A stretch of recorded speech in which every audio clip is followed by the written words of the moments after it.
Hello, YouTube. Luigi here. Oh my God, what's this? This is something you ain't never seen under my camera before, because it's my first Spyderco. And at the end of the video, we'll go into why I've avoided Spydercos until now. We are going to open up a Spyderco Endura 4 full flat ground. There's a number here, C10FPGR. The GR is doubtless green, because this one is green. You know I'm a big fan of full flat ground knives, and I've had my eye on this one for a while. Comes in a bubble wrap little baggie, very nice. Put this aside. Here she is. Actually, it's a nice shade of green, isn't it? What do we have here? We'll talk about the outside as we always do. It looks like a true full quad carry clip.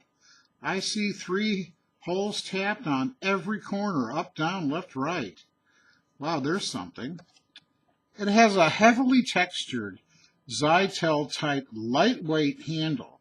This is called bi-directional because when you're gripping in this direction, the, what do you want to call them? Serrations are such that they prevent you from going forward. When you're in a reverse grip, they prevent you from sliding off in the other direction. And they're really, really aggressive.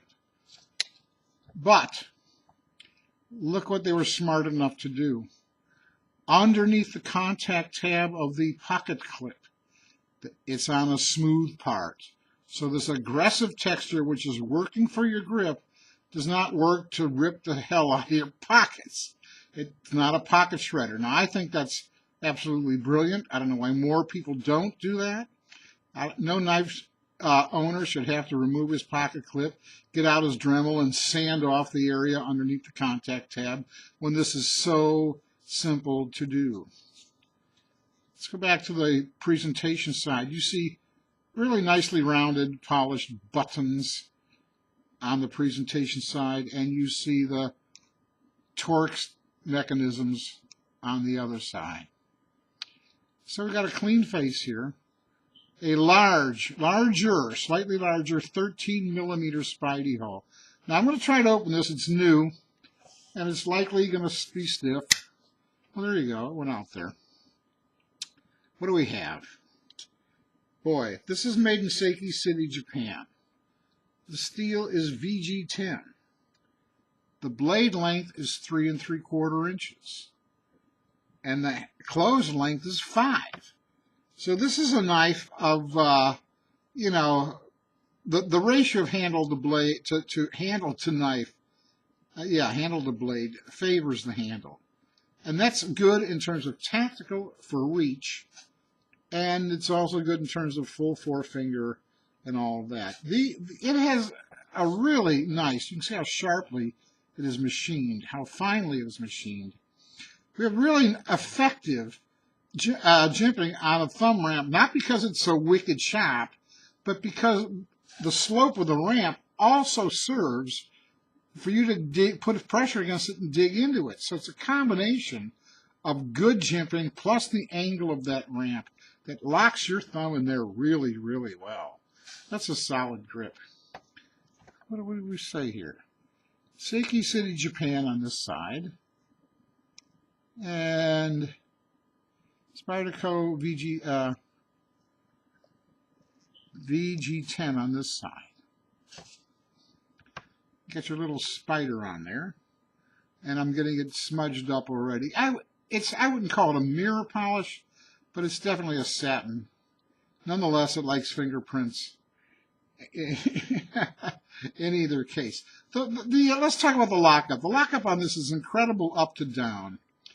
I don't think there's any lockup side to side, but when you have a blade this long, if you grab it on the tip where you can induce a greater bending moment, you might think you're feeling rock, but the truth is the entire knife is going with you. You know, in other words, if this blade were 1/2 inch long and you tried to rock it, you go, wow, that's solid.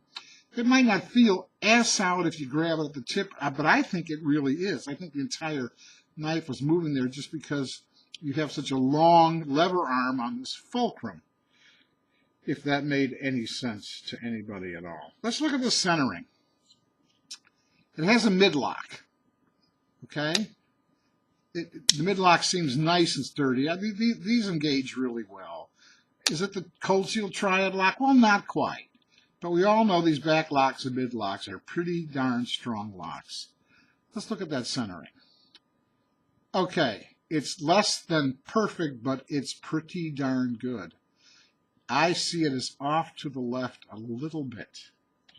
Nothing horrible. It's rubbing nowhere. And you want to know something? On a knife this long, the longer it is, the more pronounced it's going to be at the tip. I think that's pretty darn good. I really, really do. The Zytel serves to make this really, really light. It does have skeletonized liners on the inside, which I think you can see. That adds to the strength, but I think they're heavily skeletonized because this is only 3.4 ounces. You know, think about this. You got a 3 3/4 inch blade, you know, a knife that's approaching 9 inches overall, and it comes in at 3.4, I'm sorry, 3.4 ounces. Does it have a lanyard hole? Yeah, it's small. I mean, you know, can you get paracord in there? Maybe if you strip it out, you know, and it goes right through the pocket clip when it's in the up position. Yeah, that's interesting. This hole for the lanyard relates to the hole for the pivot when it's on the other side. I just noticed that, guys. All right, that's it. That's all I got to say about this. Is my first Spyderco. Now, if you want to tune out now, I would understand, because I'm going to now discuss why I avoided Spydercos. And you may or may not want to participate in this conversation, but I'm going to do it anyway. Some of you who remember my earlier videos might say, Luigi, isn't this that asshole who said he was never ever going to buy a Spyderco? Well, yeah, that's me. Now, why did I say that? Why, I mean, I'm not taking that back. I did say it. I acknowledge it. But why did I say that? And I said it in the face of knowing full well that Spyderco's fans are many, loyal, and legion. I said it in the face of, boy, someone's going to burn a cross on my lawn for saying something like that. You know, if you love Spyderco, God bless you. I love you for loving them. That's great. But I was never fond of them before I discovered this one. And I'll tell you why.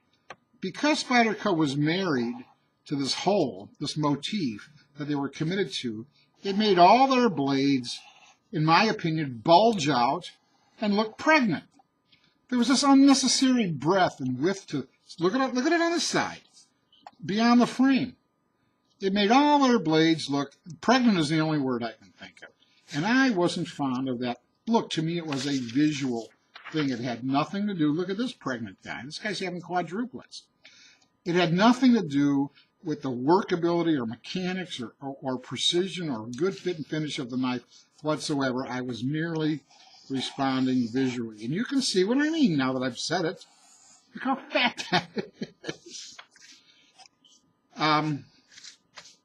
This was the Delica, the smaller version, they say, of the Endura. The Endura works because it's a longer knife. And it might be just as broad as the Delica, but because that bulge is spread out over a much longer blade, it does not appear that severe. If this lady's pregnant at all, she's just beginning to show. But these other knives, look how broad it makes the blade because they have to accommodate the hole. And this, I just thought this was something Spyderco was committed to their Spidey hole, and therefore it affected, in my world, to my eyes, to my vision, it affected their blades adversely, visually. So that's my wrap. You know, we're allowed to have differing opinions. Remember, spiritual unity is not predicated upon philosophical uniformity. We should learn to honor, respect, abide, and tolerate the differing opinions of others without feeling we have to go out and shoot everybody who doesn't feel exactly the way we do. You know, if you don't tolerate, abide, respect, or honor the differing opinions of others. That could be bordering on intolerance. And there's no place for intolerance in the kingdom of God, in the brotherhood of men, based on the fatherhood of God. All right, everybody. That's my Endura wrap. My first Spyderco. Yes, even I can change my mind. I love you all, people. You take good care. God bless you. Stay safe out there. Bye-bye.